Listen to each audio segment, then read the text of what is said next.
एक गांव में बहुत ही गरीब औरत रहा करती थी जिसका नाम विमला था, जो अपने इकलौते बेटे रोशन और बहू गौरी के साथ रहा करती थी। विमला के पति का जल्द ही देहांत हो जाने के कारण घर की सारी जिम्मेदारी उसके बेटे रोशन पर आ गई थी। लेकिन गांव में रोशन को कोई काम न मिलने के कारण गरीबी और बेरोजगारी से उसकी मुसीबतें और बढ़ती चली गईं। विमला की बहू बहुत स्वार्थी और लालची स्वभाव की थी।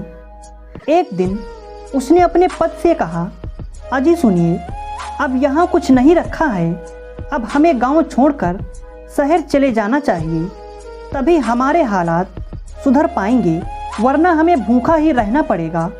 तब रोशन बोला, फिर माँ यहाँ अकेली कैसे रह पाएगी?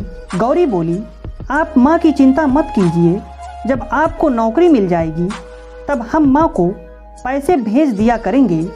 रोशन अपनी माँ को अकेला छोड़कर पत्नी गौरी के साथ शहर चला गया। कई महीने बीत जाने के बाद भी उसकी कोई खबर नहीं आई। बेटे और बहू को शहर चले जाने के बाद विमला पेट पालने के लिए दर दर भटकने लगी और भीख मांगकर अपना गुजारा करने लगी। वो हमेशा अपने बेटे को लौटकर आने का इंतज़ार करती, पर उनकी न तो कोई खबर आई और न ही पैसा आया। विमला मंदिरों और रेलवे स्टेशन पर भीख मांगने लगी, पर उसे ज़्यादा पैसे तो नहीं मिलते थे और कई दिनों से उसे भूखा ही सोना पड़ता था।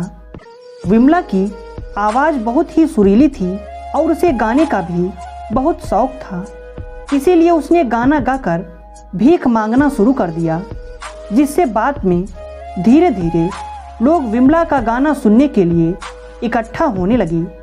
विमला के गाने से लोगों का अच्छा मनोरंजन होता और विमला को भी भीख में थोड़ा ज़्यादा पैसे मिल जाते थे। अब विमला रेलवे स्टेशन पर ही गाना गाती और उसे 2 वक्त का खाना भी मिल जाता। एक दिन विमला रेलवे स्टेशन पर बैठी एक गाना गा रही थी, तभी वहाँ एक सज्जन व्यक्ति आलोक विमला के पास आया और वो सज्जन व्यक्ति आलोक एक फिल्म का डायरेक्टर था। आलोक विमला की सुरीली आवाज़ सुनकर दंग रह गया।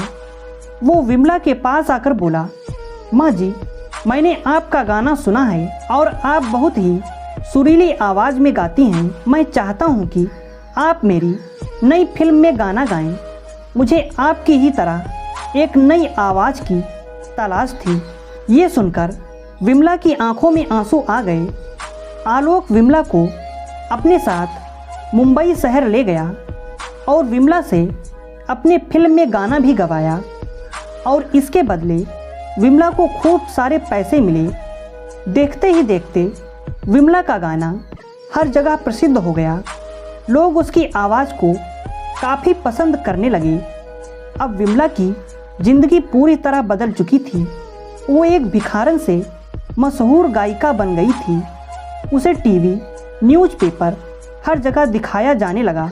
एक दिन जब गौरी ने अपनी सास विमला को टीवी पर देखा तो उसकी आंखें फटी की फटी रह गई। उसके मन में पैसे का लालच जाग उठा। उसने तुरंत ही अपने पति रोशन को ये बात बताई और बोली, देखिए माँ जी अब टीवी पर आ गई हैं और साथ ही साथ काफ़ी मशहूर और अमीर बन गई हैं। इतने साल बीत गए, हम माँ जी से मिले नहीं। अब हमें माँ जी के पास चलना चाहिए, आखिर हमारे अलावा उनका है कौन? तब रोशन ने कहा, हाँ तुम शायद ठीक ही कहती हो। रोशन और गौरी दोनों विमला के पास पहुँचे, जहाँ वो एक बड़े बंगले में रहती थी। सिक्योरिटी गार्ड ने दोनों को अंदर जाने से रोका। तब विमला ने अपने बेटे की आवाज़ सुनकर वो फौरन बाहर आई और अपने बेटे को देख विमला की आंखों में आंसू छलक पड़े। उसने तुरंत ही अपने बेटे को गले से लगा लिया और रोते हुए अपने बेटे से बोली, मेरा बेटा, आज तुम्हें अपने माँ की याद आई। मैंने तुझे कितना तलाश किया। अपने माँ की ऐसी ममता और प्रेम को देखकर रोशन और गौरी दोनों को अपनी गलती का पछतावा हुआ और दोनों ने अपनी गलती के लिए माफ़ी मांगी। अगर आपको हमारी कहानी अच्छी लगी तो लाइक और शेयर ज़रूर करें और ऐसी ही कहानियाँ सुनने के लिए हमारे चैनल को सब्सक्राइब करना बिल्कुल ना भूलें।